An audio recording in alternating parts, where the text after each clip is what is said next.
What's up, y'all? Welcome back to my channel. On behalf of Brit, if you're new here, welcome. I'm Brittany, and today I will be doing a video strictly for the braiders. Honestly, whether you braid or you get your hair braided a lot, this video may be useful to you because I'll be telling you a lot of the tools and essential products that I use every day.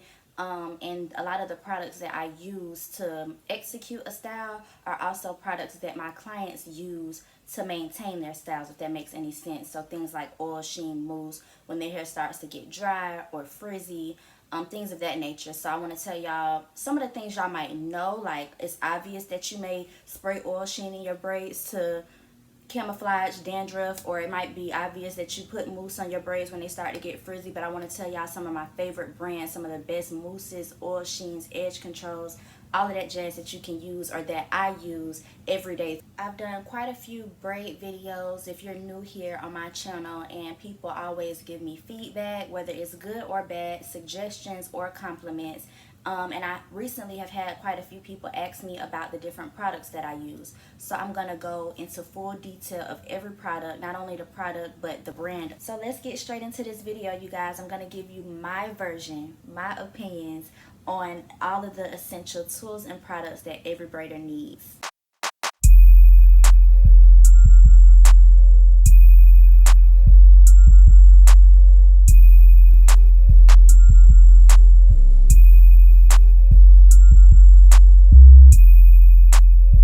First essential item that you need as a braider is the obvious. Anybody should own this, whether you're a stylist or the client. You should have multiple of these at home. It is a tool, and it is none other than the comb.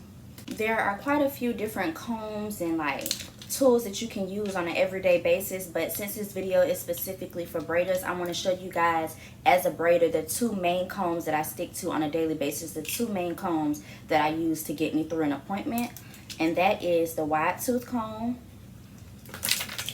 and a precision comb, which is also known in the urban community as the rat tail comb. So the wide tooth and the precision combs are the main two combs that I touch on a day-to-day basis doing braided styles, and I'll tell you why. The rat tail comb is for my natural clients, whether they pre-stretch their hair before they come, meaning they wash their hair, detangle it, plait it up or twist it up, section it off for me to keep it straight or not. I still have to do some detangling after removing the twist or taking loose the braids. I still have to comb the hair out. Or sometimes they'll come fresh out of the shower with their hair drawn up, and I tell them all the time, you don't have to blow your hair out. You don't have to get it straight. I'll do that part. They'll come fresh out of the shower with their hair packed down. Y'all know how natural hair shrinks. They'll come to me and I'll blow it out. This is the tool that I'll do that with. The blow dryer comes with teeth on it, but I'll also just run through it softly with a wide tooth comb. And then of course this comb is used for parting, and it's just called a precision comb because it gets the comb nice and precise. Please excuse the stuff in it. I just used it yesterday to get this fine part you see right here. But this comb is the go. Rub a little edge control near the hair that you're about to part, or a braiding wax or whatever. Rub it within the area that you're about to part. Slide this through the part, or slide this tooth right here through the part, and it's gonna get your part perfect the first try. If you have one of these combs, there's no reason why your part shouldn't be straight, and if you're applying product, it should glide straight through the product, no issue. The second thing that you're gonna need as a braider are sectioning tools. Sectioning tools can be anything like clamps, scrunchies, hair ties, hair bows, to keep the hair sectioned off. Me as a braider, I work from the bottom up, meaning that when my client comes, I'll detangle her hair, comb it all out, pull it up in one high ponytail, and start my rows from the bottom up, parting out each row by row from the bottom up.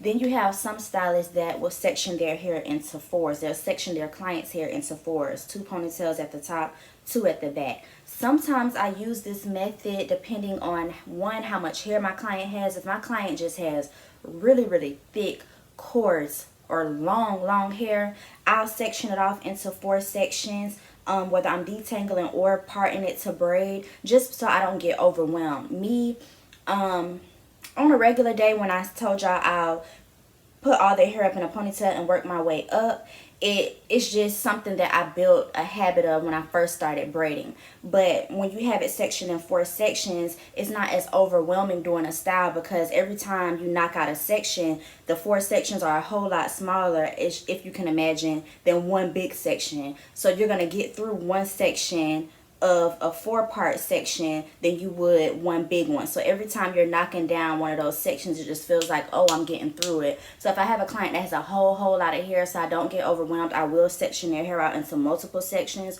Or if I have a client that is getting a style that's really long, like their braids are going to be really long, or their parts are going to be really small, like they want tiny braids, maybe the size of a pinky or smaller, I do their hair in sections as well, so I don't feel like I'm not getting anywhere. Sometimes when you scoop their hair up into that ponytail and they're getting something that's really long or really small, it takes forever to get up there. So you kind of just want to section it off to make yourself feel like you're moving along better. And with doing styles like that, or with sectioning your hair in different sections, you're always going to need scrunchies and clamps. Either clamps to move it out of the way, or scrunchies to move your hair out of the way. And I'll show you guys some of the main ones that I use. These, I just brought a fresh pack because they're so easy to lose, y'all. I don't know what I be doing with my scrunchies. These were $4, I believe, at Ross. But I love these because it doesn't add any strain on the hair. Rubber bands and sometimes scrunchies, the hair gets tangled into the scrunchie and it starts looking dirty or damaged. Hair slides right off of these. Like, as soon as I'm done, I can slide the client's hair. I can rinse them off. Y'all know a lot of times scrunchies like this, you can get them wet. I'm pretty sure you can run them through the washer and they'll be just fine. But this, I can run under some hot water, and because of the material, it'll slide right off. So lately I've been using a lot of these as scrunchies, and I don't know originally what they were used for before they started becoming like a trend for hair. I don't know if they were bracelets or like keychains, I don't know, but I use them for scrunchies and my clients love them. So scrunchies to section the hair, or clamps work just as fine. Clamps are also easier than the scrunchie, because you know the scrunchie, in order to get the client's hair tied up, you have to wrap it around their hair multiple times. With the clamp, you just gonna twirl their hair and clamp it right on, and it's just one step just to pull it off and get right back into the section. With the scrunchie, you have to untie it. So sometimes I like to keep clamps on deck, as well as clamps like this. I could not stress this enough. Sectioning tools are one of the tools that I misplaced the most. So make sure y'all get a lot of that. Every time y'all go into the store, y'all should be buying at least 5 scrunchies or 5 clamps. Like, they're very cheap. Most of the time they're 99¢. Just stock up on those because you lose them a lot. The very next product that I want to talk to you guys about is I guess you can say like edge control or braiding wax. And I use edge control for, I'll say, the braiding wax to do my feed-in styles. So feed-in styles are any style that you feed in hair as you go, where you start off with the client's hair and you gradually add the weave in or the extensions in as you go. Styles like that are knotless braids, which are the most popular feed-in styles right now, tribal braids, anything like cornrows, where you're just starting to braid off with a piece of the client's hair and then gradually adding hair in. For those particular styles, I have to have some type of product. Normally with like my traditional box braids, if I'm running out of product, it's no big deal because I can kind of get the braid to look smooth and neat without any product. But for styles like that, where their hair is the foundation of the braid, I have to add in product. I'm going to show you guys what I use. On the screen right now, I'm going to show y'all my main go-to. I've been using this for a couple years now. My mom actually brought me this braiding wax as like a gift, I think. And she just got it for me, and didn't even realize it was as good as it was. I don't think she had ever used it. Ma, correct me if I'm wrong. But I used it and fell in love with it, but I cannot find it in stores, y'all. My mom got it off Amazon, and I've been ordering it off Amazon ever since. Right now, I'm currently out of it, so I don't have the jar to show you guys, but I will try to put a screenshot of it on the screen. That is my go-to braiding wax. That is what I use for my knotless braids, my feed-in braids, my tribal braids, my cornrows, and things of that nature. These products work just as good. I'm about to get into these. These are the most popular trending products that you use. If you're a braider and you're watching this, you probably already hip to either one of these or both of these because they're just #1 in the country right now. #1 choice. And Shine Gem has been around for a long time. But the reason why I say the first one that I just put on the screen is my favorite is because of the smell. I'm all about smells. As a stylist, you have people coming in and out all day long with different smells, whether it's their conditioners, their shampoos, or whether they barely wash their hair at all and it has a stench to it. Braiding with edge controls, oil sheens, and different things of that nature. I'm taking in different smells all day long. So it's important to me that I'm using products that I don't mind dealing with for a certain amount of time. Knotless braids can take me to anywhere from 4 hours to 6 hours. And if they're getting really, really long, 7 or 8 hours, I want to make sure I'm using a product that I don't mind smelling or feeling. Texture means a lot to me too. And that particular product, a 1 out of 10, I would give that product a 12. It smells amazing. The Shine and Gem products, they work just as good. Like I said, they'll get your hair really sleek. It doesn't matter if your hair is coarse. For my clients that don't come with their hair stretched, that'll come to their appointments straight out of the shower with their hair dried up, you rub a dab, a little bit of this on there, and it's going to stretch their hair, get their hair sleek. Like, it'll look like they put heat on it when they didn't. I don't know, to me it's just really, really weird how straight this will get your hair without any heat. This is catered to naturals. I hope that's focused enough for you to see. And it's made with honey extract, so it has a really good smell to it. And this one I mainly use when I'm out of the other one. So right now this is just filling in the gap until my other edge control comes in. I'm giving y'all advice on staying stocked up on products, and my very favorite product I'm out of right now. But in the meantime, y'all, I do keep this type of stuff on deck. So yeah, this is the Shine and Gem. If you're not familiar, get you some of this. It works wonders. Again, it's the #1 choice in America right now for braiders. If you can't get a hold of what I just showed you on the screen. And then this is another product by Shine and Gem, but Shine and Gem partnered with this lady. Let me see what her name is. Stasha Harris. And Stasha Harris created her own version of the Shine and Gem. I guess it was a product that she used and she tweaked it. I don't know if she added things, took them away. One day I need to sit down and read the difference in what's in each product. But she created a product called Magic Fingers with Shine and Gem. Let me rub this off because the bottle is a little greasy. But it says Magic Fingers for Braiders by Stasha Harris. And this one is strictly for braids. And to me, the only difference is the texture of it. This one is more of like a gel to me. Like, it's very like smooth and liquidy. And for me, sometimes because I'm a gentle braider, rubbing this on my braids, I have to kind of like really catch a grip, really be tight with this, because it's easy for your hands or the hair to slide down because it's really slippery. Once it dries, it does create a firm hold that'll have your braids lasting for months. But when you're first using the product, it's really, really wet and more liquidy. This one is more firm, which is closer to the one that I really, really love that I showed y'all off Amazon. And what else will I say about this product that's different? I don't know. It doesn't have any buildup. This one doesn't either, but when I first apply this product, it does look a little white. And then I'll run my hand down the braid and it'll, like, as I rub the product in, it'll dry away. This one, it doesn't really have no white buildup at all. And I'll just read to you what it says. You use it for extra firm hold, clean parts, controls frizz, no buildup, with olive oil and no alcohol, which is a really, really good thing. And this one also says good for natural hair. This one, you get this big old container. I'm gonna give y'all the option. If you're new to these products, I'll tell you right now that this big old container right here is only $9.89. This small container, which is probably half of the product of what's in this jar, is $11.49. But if you're a black girl like me, you want to support black-owned business, I would definitely suggest that you use Stasha Harris's line of the Shine and Gem, because it is A1. She has a whole line of products for braids, and I'll get into those other products when I get to the other items on my list. But for right now, this edge control or braiding wax is the go. In addition to edge controls that I braid with, I also want to show you guys the edge controls that I actually do my edges with. So these particular edge controls or waxes are to do the actual braids, but for the front of my hair or my client's hair, I do not use this. I use an actual edge control. And if you're If you're an older subscriber and you already know this, I've mentioned this edge control in several of my videos. But if you're new here, I want to reiterate that this is the Kiss Edge Fixer. Sweetie partnered up with Kiss and came out with this edge control. Right now, the current scents that I'm using is strawberry acai or acai and grape.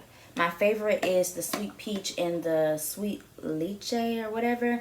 But I decided that I had been taking those fumes in for weeks and weeks, and I decided I wanted to smell something different, so I got strawberry and grape. But these work wonders, y'all. The next product that I use is Mousse. Mousse is a product that you apply once. It's one of the last steps that I do when I'm completing a style. I'll just rub the foam through the client's hair to give it that extra lasting touch. Just to seal the deal, to take down the frizz. Sometimes working with different fibers like Kankalan or Teokalan or whatever brand it might be, or whatever strand of hair you might be using. You have those flyaways or those hairs that just won't relax. So adding that foam always seals the deal. Stasha Harris has her own particular braiding foam that I will show you guys. I haven't used it yet, but I did want to try it, so I am going to show it to you guys. But until I can give you a full review on that, I want to show you what I'm using now, or currently have been using for years and years, and it is this mousse right here. I love it. It has the perfect amount of foam. Sometimes you get a mousse and it's really watery or liquidy, and it'll settle the hair, but it'll run down the client's face. You know what I'm saying? You have to hold your hand by their face and pump the mousse or whatever. And because it's so watery, you got to make sure it stays on the braid. This is a foam. When you drop it, wherever you drop it, that's where it's going to stay. I can put it on my hand right now and turn my hand upside down. And if I put a lot of it, of course, the weight will probably have it drop. But for the most part, that foam is going to stick. This is a really good product. I would pump it to show you how it works, but I don't want to waste it. It's a fresh bottle. But yeah, this is my go-to prior to finding Stasha's line at my hair store. Stasha also has the Magic Finger for braiders, Shining Gem styling mousse. As you can see, it says for braiders. So I'm thinking when I'm able to achieve a style where I do the boxes with this and then put this mousse on top, it's gonna look so pretty. I can't wait to use it, but I haven't opened it yet. The next product that I like to apply to my braids is oil sheen. Sometimes, I will be honest, y'all, I do not use oil sheen just because when my clients come, especially if I'm stretching their hair myself, I'm using like a leave-in conditioner or some type of oil that I'm running through their scalp. Then on top of that, after I blow their hair out to get their hair stretched, if it's not stretched already, sometimes they come with their hair already oiled. I'm applying this product. If I'm using a Shining Gem like this, it already has shine in it. It already holds like grease in it. So then you have the oil that they already have in their hair, the Shining Gem. Then you're putting the mousse on there. The mousse is a Shining Gem product. This one is an olive oil product, so it's oily. Sometimes you don't need the oil sheen. I don't want them walking out of here dripping or glistening. You get what I'm saying? So sometimes the oil sheen isn't necessary, but to seal the deal, if I know I have a client that has flaky scalp or a client that has really dry hair, where they soak up product really quick, I'll add the extra oil sheen, where even though it looks all glistening and shiny, when I'm done, I'll still add the oil sheen, just because I know by the time they get to the car or they make it home, the product that's in their hair might start soaking in. So I use a bunch of different oil sheens. Oil sheens are one of those things you can't go wrong with. I remember when I was telling y'all about the mousse, I said mousse can be very liquidy sometimes. People don't put the amount of water consistency in it, and you know, you have to hold your hand there to keep the mousse from falling. And then you have the mousse that is more firm. With oil sheen, you can't really go wrong. It's a mist. The only thing that really turns me off or turns me on when it comes to oil sheens is the smell. So I've used all kind of oil sheens. I'm not going to say this is my favorite because I have quite a few. Isoplex is one of my favorites. I can't think of the one in the pink can, but Pink. The Pink brand is my favorite. I'll put them on the screen right now just to give you guys some options. Isoplex in the blue can, Pink in the pink can, Motions in this yellow can are all great oil sheens and conditioning sprays for the scalp. And then Stasha also has an oil sheen that she came out with. And I sprayed some of that on my hair and on my bundle before getting on camera today, just because I was curious to see how this works. But it's a finishing sheen. and you only need to spray it on your braids once the braids are finished if necessary. I'm gonna group all of these items together in this particular category because these are tools that I use throughout working in an appointment. All of them I may not use in one appointment. Some of them I might, some of them I may not, but I do feel like this is something that you guys should stock up on. I do feel like all of these items are essential. These are tools. By the time I edit, I'll come up with something to call this particular category, but I want to just group them all together so that I'm not here that long. That is the edge brush or the edge comb. You're going to need this, of course, when styling your edges, or sometimes because I'm a braider that has nails, I keep my nails done 80% of the time, and I don't like rubbing my hands in the edge control because sometimes it gets behind my fingers. Sometimes I'll scoop the product with the comb, and on each particular braid, each box, I'll rub this on each box so that I'm not applying it with my finger.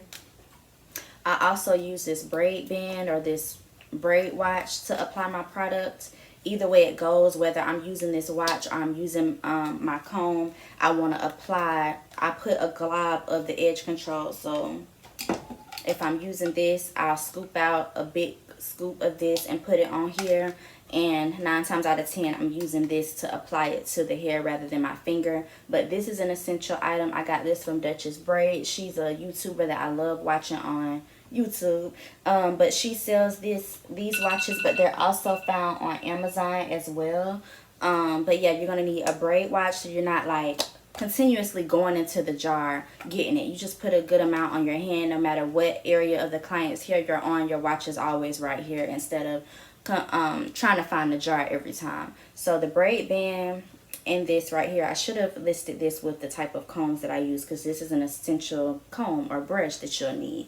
This band, and then most braiders I know do crochet styles. Crochet styles is a braided style, so you do need to keep multiple crochet latch hooks.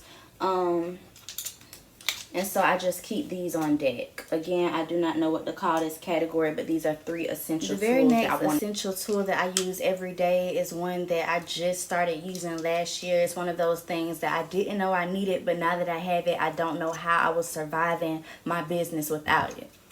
And that is the braiding rack. At this point, every braider should have one. This is very essential when you're doing feed-in styles such as knotless braids, travel braids, cornrows. And if you're new to this, which you shouldn't be, you just separate the hair. You take the pack of hair and you separate it on each spool. These little sticks here are called spools. Wow, Brittany. Yeah, this rack has been through a lot. I'm rough on stuff, but you're gonna separate the hair and just divide it all up onto these spools. So when it's time to do the knotless braids or the feed-in style, you just take a piece off one by one, and it just makes you glide through the appointment a lot better. This one, like I said, I have taken up and through there, so I actually ordered another one, and the one that I ordered, well, this one my friend brought for me. Let me correct myself. My friend brought this for me. It was a 60 spool, and it has gotten me through. What I will say is with most styles such as knotless braids, I will rack this about 2 to 3 times depending on how long my clients get their braids. For the most part, my clients get like that lower back length.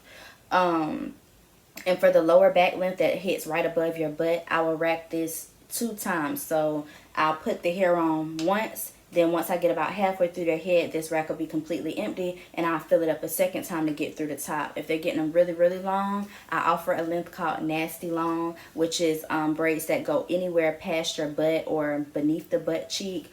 And for those nasty long styles, I rack this about 3 to 4 times. So I went on Amazon and I ordered a 120 spool rack, which is this times 2. 60 times 2 is 120. So it's basically this one with another one stacked on top. It's pretty tall. I'll put a picture on the screen because I don't have it yet, of course.